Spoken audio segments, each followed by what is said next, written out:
29th, 1985, 9:47 p.m. A child's scream pierces the Detroit night. Please, send the police to 1996 Marlo. Someone just shot my house. 11-year-old Frankie Lucas is screaming into the phone, sounding absolutely terrified. Bullets hit the walls. His brother Damian, 13, lies on the floor, totally unresponsive. He will not wake up, Frankie tells his uncle. He won't wake up anymore. Damian Lucas died there. An innocent kid caught in crossfire meant for another person. The target was wrong. Detroit police moved fast and arrested someone, but they grabbed the wrong man. The FBI knew. They had wiretaps and records pointing straight to the Currys, Detroit's most powerful syndicate. They had an informant. A 14-year-old kid in the car who heard every single order. That informant's name was Richard Wershe Jr., better known as White Boy Rick. He was the youngest FBI asset in history, a child paid to infiltrate cold-blooded killers. He toppled drug empires and exposed corrupt cops, yet for that, they gave him life. 32 years for teenage crimes, while the kingpins he caught walked free in 12. This is how America weaponized a child, then made him pay for their sins. 1984. Before the blood and corruption, Rick Wershe Jr. was just an 8th grader walking home from school. An FBI agent stops him after school about becoming a secret informant. Rick felt pressured. The feds were already squeezing his father, a street gun dealer. The old man could not identify the drug dealers in the surveillance photos, but Rick knew every name. At 14, he became the youngest asset in federal history. His target, the Currys, leaders of a powerful and sophisticated drug organization. The FBI estimated they moved $200 million of narcotics through the city. But the Currys had a secret weapon, direct political protection. Johnny Curry was secretly married to Kathy Volsan, niece of Mayor Coleman Young. The family panicked. Kathy gave Johnny an untouchable line to the mayor's own office. She provided secret police files and a connection to the head of Detroit Homicide. Remember Gil Hill? Rick played his undercover role to absolute perfection. He befriended Johnny's brother and entered the inner circle. The FBI loved it. Rick's info led to 20 convictions, but everything changed with Damian Lucas's murder. Leon Lucas crossed the Currys over boxing tickets for the Hagler fight in Vegas. He never delivered. The Currys sent shooters to Marlo Street to collect blood. 13-year-old Damian died. Police moved fast, but they arrested Leonidas Davis instead. Wrong man, wrong motive. It didn't matter. Rick knew the truth. He was in the car when Johnny Curry called Gil Hill on speakerphone. Curry was worried about the murder heat. Hill told him, "I'll handle it." Johnny later admitted paying Hill $10,000 cash in his homicide office. The deal: steer the murder investigation away from the Curry organization. The FBI lacked proof. Leonidas Davis was released after 9 months of prison. Damian's murder remains cold, but Rick had already paid a price in blood. In November 1984, someone shot Rick at close range. Luck saved him. The FBI visited his hospital bed, not to comfort him, but to demand he lie. At 16, they cut him loose. Convictions were secured, case closed for them. Rick had no skills except the criminal ones the government agents taught him. 16 years old, no protection, no handlers, and no backup plan. Just a kid moving product because the government were his only teachers. Rick said later, "Law enforcement brought me in, taught me, then left me." A teenage FBI asset received a longer sentence than the kingpins he caught. In 1 year, I am gone. 1986 finds Detroit in the dead center of the crack epidemic. The city smolders and every job vanishes. The automotive industry that once built this city is dead. What remains is the shadow economy in the streets. Rick starts small, moving minor amounts and building a network. Soon, the traffickers he ratted on become his primary partners. He becomes deeply involved.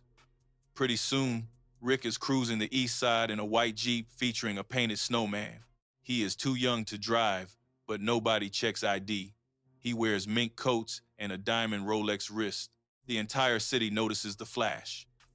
B.J. Chambers, a serious player in the drug game, put it best: He climbed every single rank in the game.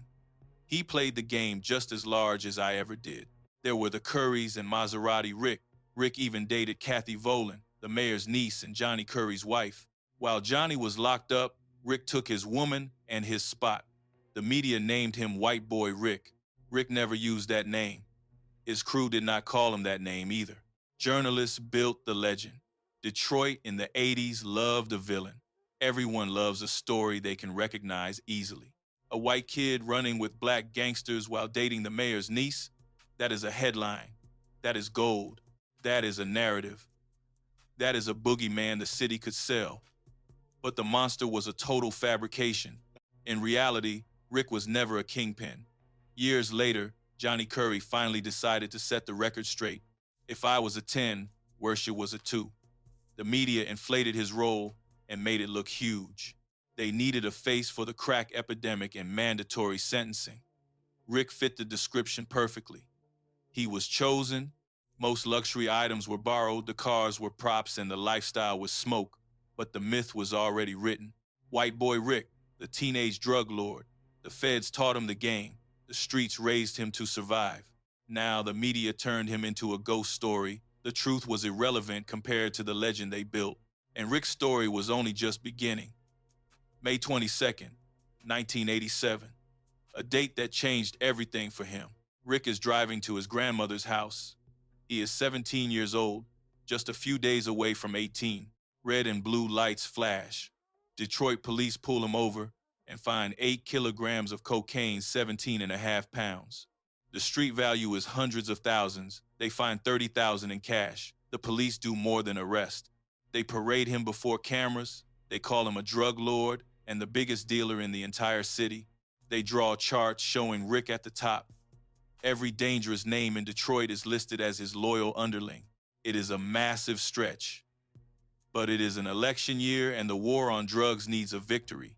Rick's father begs the FBI for help. His son was their mole who got shot helping them.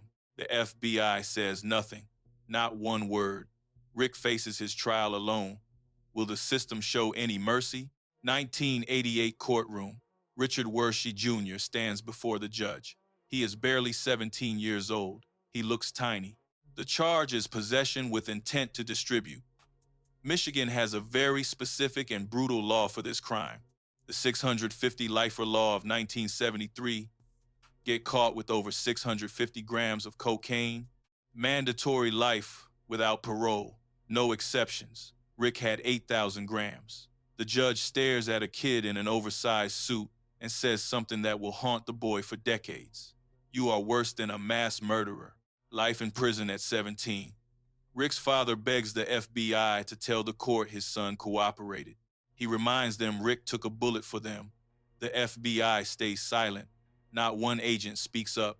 The department that used a 14-year-old mole acts like they never knew him. Rick goes to prison alone. But here is where it gets interesting. That same year, the FBI finally takes down the Curry brothers. Federal indictment for running a criminal enterprise and conspiracy. The government finally moves in on the real heavy hitters. The FBI estimates the Currys moved $200 million worth of drugs through the city of Detroit. Johnny Curry, the man Rick helped convict, gets 20 years. He serves only 12 years before walking out. March 1999.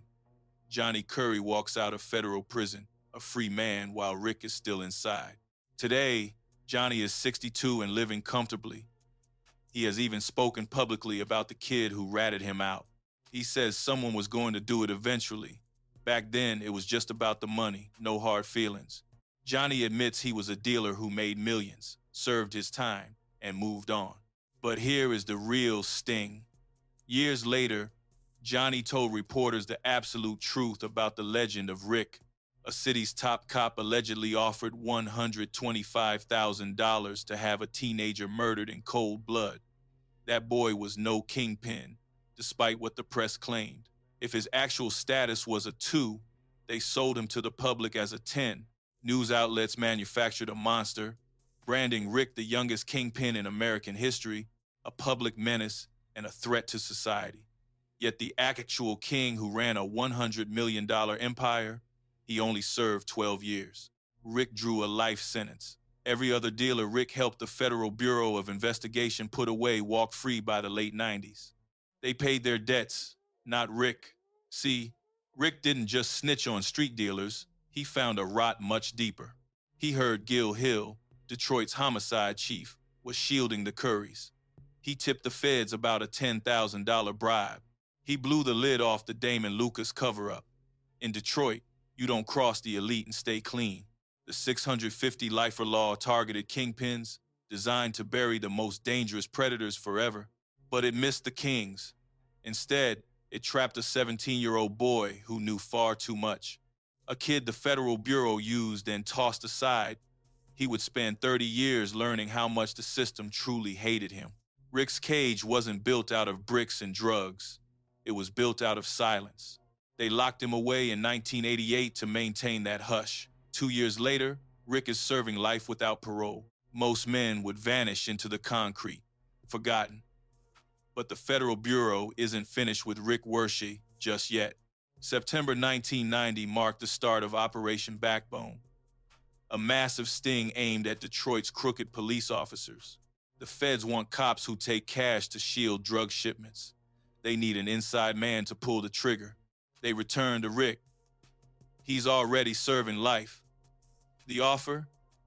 Absolutely nothing. No time off, no guarantee, just a vague hope for the future. Rick says yes anyway. A Fed plays a Miami drug runner, dangling bribes and protection money in front of Detroit's finest. The trap is set. The sting hits. Over a dozen officers fall into the net. Implicated, handcuffed, gone. It stands as the single biggest police corruption scandal in Detroit's long history.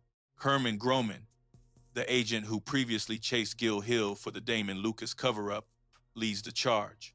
He moved from narcotics to corruption specifically to bury dirty cops like Hill. Rick is the one making it possible. Rick's reward? Zero. He didn't shave a single day off his life sentence. Greg Schwartz put it bluntly years later. Wershe deserved a thank you from the parole board and a walk out the front gate. That isn't this story. While Rick rots in a cell, assisting the feds, a lethal whisper moves through the Detroit underground. A contract, $125,000. The mark? White Boy Rick. The source is Nate Booncraft, a professional hitman with 30 confirmed kills on his ledger. He's a murderer who later traded his own secrets to the authorities for a chance at freedom. In 2016, Kraft went public, claiming Gil Hill, the very cop who shielded the Currys, offered him a job. Kraft's testimony was chilling. This came straight from Gil Hill's mouth. We have to ensure this stays between us. I told him my jobs never leave a trail. My instructions were to terminate White Boy Rick. The price? $125,000. He promised me the cash once the target was erased from the map. Rick's life had a bounty.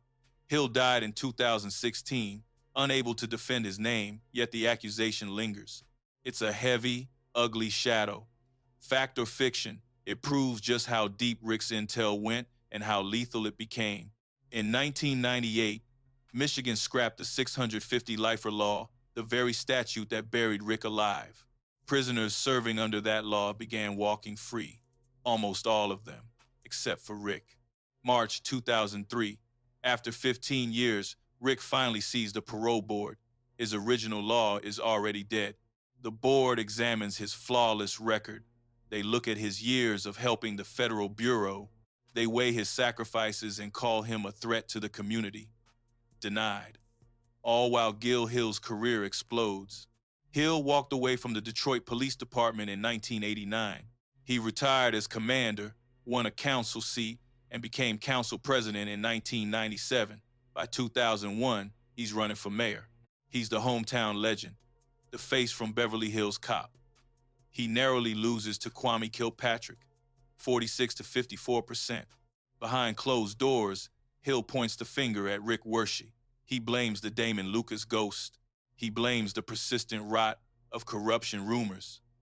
Hill stays powerful in city politics until his death in 2016. Prosecutor Kim Worthy would continue to fight Rick's freedom for several more years. A teenage informant stayed in prison while the Kingpins walked free. She claims he is a menace to protect her political power allies. Worthy denies it, claiming her friendship with Hill was strictly a professional bond she admired during his time as homicide chief. But she still fights Rick's freedom every year. Rick's father passed away in 2014, leaving Rick unable to attend. His son matures alone, and 6 grandchildren never get to meet him. Speaking at a 2021 press conference, Rick says it bluntly, "My father is gone, and my family members are missing. I never got to see my kids grow up. I watched the entire world evolve from a cell, but I never played a part. It feels exactly like being dead." By the time Rick finally walks out, he will hold a record that no human being wants. This marks the longest term for a nonviolent offender in Michigan's history. 32 years for a teenage mistake, outlasting every drug kingpin, corrupt detective, and career criminal. Rick was more than just a dealer. He was a witness. And in the city of Detroit, witnesses never walk free. In 2017, after 29 years behind bars, Rick Wershe finally receives the call. He is granted parole.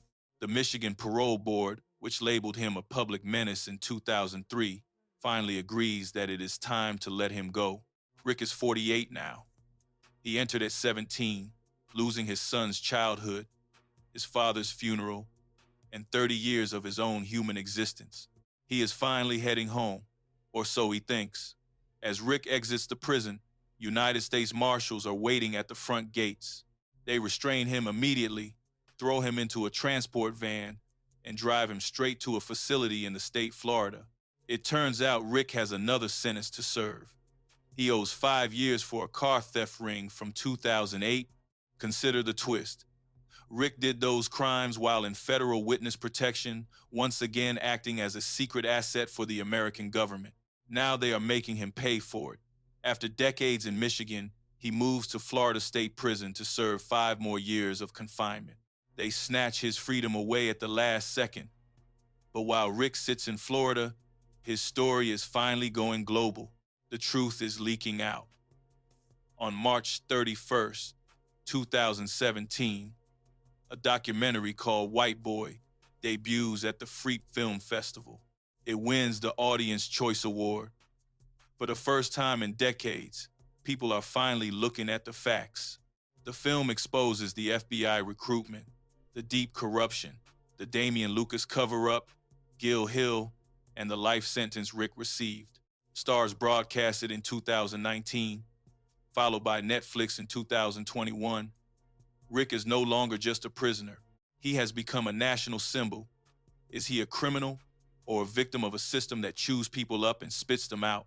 Hollywood releases White Boy Rick in September 2018. Matthew McConaughey plays the father, but the reviews are largely split. Many feel the script pulls its punches. It fails to show the absolute betrayal the FBI committed against a 14-year-old boy.